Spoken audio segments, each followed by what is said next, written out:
bu amoon dañuy mel ni Burkina Faso wala Mali. Le régime tombe dans la rue, l'armée prend le pouvoir ñu jël un gars de la société civile tey ji Sénégal nekk ay transition beneen bi li tax ñu ma wax ces gens là loolu kii ils veulent. Pour citer M. Ousmane Sonko, notre Premier ministre, leur objectif, c'est d'effacer l'exception sénégalaise. Et malheureusement, ils sont en train d'y réussir. Voilà la politique extérieure du Sénégal. Ils vont effacer le Sénégal, la diplomatie mondiale. Les questions internationales, fan ci dégg Sénégal. Très bien, loolu dina ci ñëw mais li motivé aujourd'hui Yoro seen décision boobu ñu bëgg pour juger le président Macky Sall pour haute trahison bokk na ci non seulement pour ni mu yore dans l'exercice de ses fonctions mais surtout li ñu jàpp ne aujourd'hui ñi faatu toll ci 80 et quelques morts loxo Macky Sall génnu ci. La gestion de nos finances publiques jafe-jafe bi ñu ci am luubal beeg yu mel noonu daan ci ñëw dans le cadre de la rédaction. Dans le cadre de la reddition des comptes ci biir émission bi mais loolu yëpp boo ko dëxëñee ñu jàpp ne le président Macky Sall li mu fi yàq. mu ëpp foofu li mu fi def kooku mérité na ñu juger ko pour haute trahison. ñaari mbir la ñuy wax ñun c'est-à-dire nous sommes contents de Pastef. Comme dit le grand Napoléon faut jamais interrompre un adversaire qui se trompe mais Macky Sall a quitté le pouvoir depuis 1 an. C'est l'absent le plus présent. Exactement. Aujourd'hui grâce aux maladresses de Pastef, grâce à l'intolérance de Pastef, grâce à ce que j'appelle l'agenda de vengeance systémique. Mais aujourd'hui, Macky Sall est plus présent que Diomaye dans la vie politique au Sénégal. Et ça, nous le devons à Pastef. Donc nous, on ne veut pas interrompre les gens de Pastef. On veut que pendant 5 ans, que Pastef continue à parler de Macky Sall. À l'heure du bilan, ils diront aux Sénégalais, oui, on a mis 5 ans à parler de Macky Sall. Comme je dis, Pastef, quand il est dans l'opposition, c'était la détestation de Macky Sall. Quand ils sont au pouvoir, c'est humilier Macky Sall. Donc la détestation de Macky Sall dans l'opposition, humiliation de Macky Sall au pouvoir ne peut pas servir de projet politique. Et puis, c'est ridicule. Il y a 2 choses ridicules qui sont passées cette semaine. Moi, quand Guy Marius Sagna dit Macky Sall haute trahison pour déficit public, mais en France, le déficit public est de 115%. 115% du PIB. Est-ce que donc nous guettons Macron? Mais États-Unis, c'est le pays le plus endetté au monde. C'est la première fois dans l'histoire qu'on dit on veut juger un président pour haute trahison en matière de déficit public. Parce qu'il s'est endetté. Parce qu'il s'est endetté. Le deuxième pays le plus endetté au monde, c'est la deuxième industrie du monde, le Japon. La deuxième chose ridicule, moi, Amadou Ba, le président de la commission des lois, qui saisit le Conseil constitutionnel pour lui demander est-ce que Macky Sall vous avez... Ah oui, ça a passé inaperçu, mais bon, personne n'en a pas parlé. Mais... Macky Sall est parti depuis 1 an. Le président de la commission des lois... Et la réponse du Conseil constitutionnel? Mais le Conseil constitutionnel lui dit, mais monsieur, nous sommes sérieux.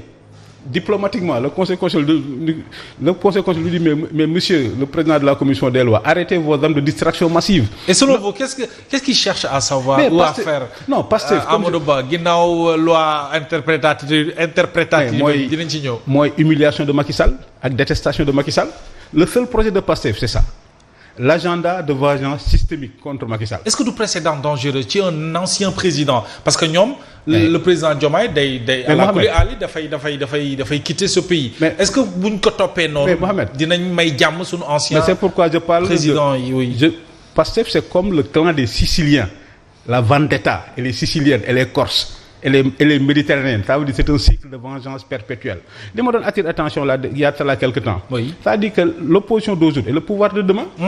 Donc nous demain, si on arrive au pouvoir, on va avoir la majorité, la loi ridicule de Amadou Ba, la loi interprétative, on va l'annuler.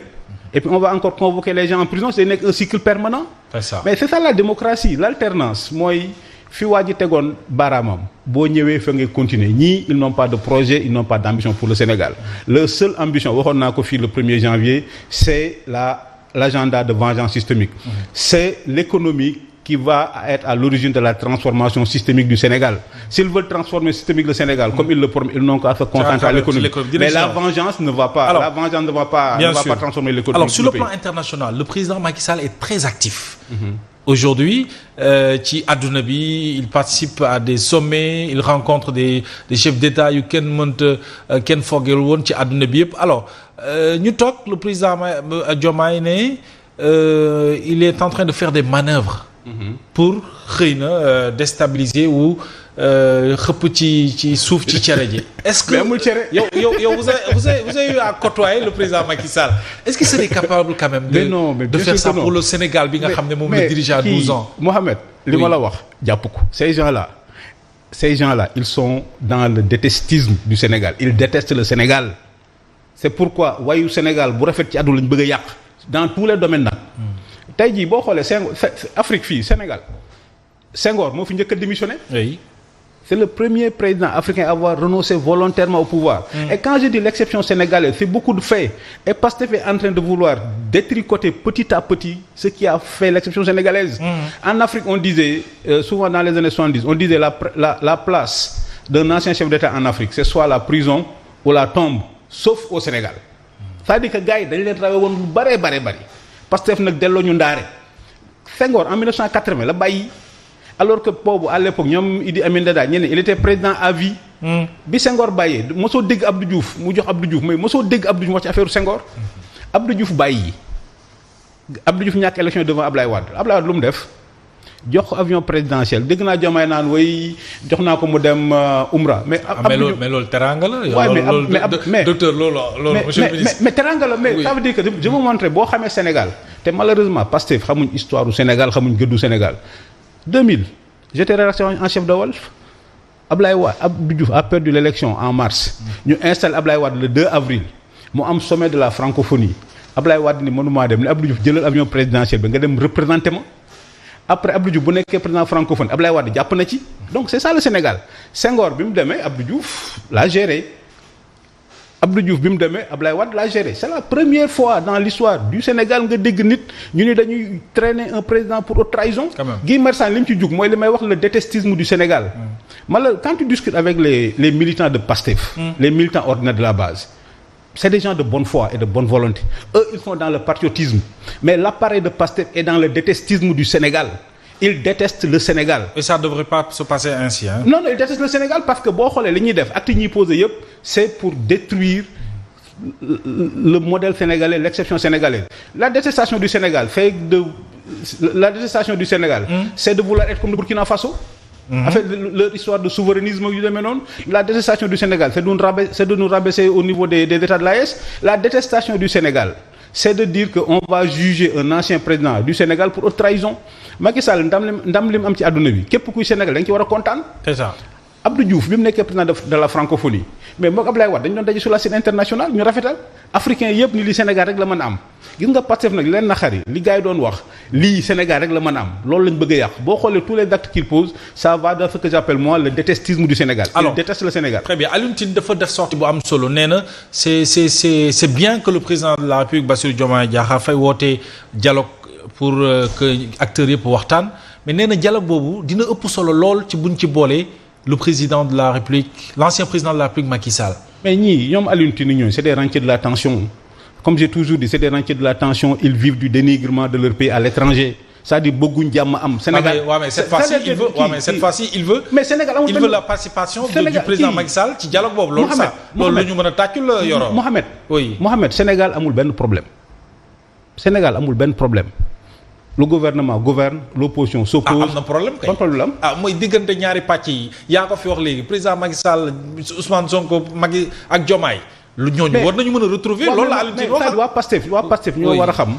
que booy yi leen faluñ leen pour ñu humilier Macky Sall. priorité booy yi leen faluñ leen pour ñu détester Macky Sall. booy yi leen faluñ leen pour ñu détester le Sénégal booy yi leen dañ leen fal pour ñu régler benn problème bi rek Sénégal am.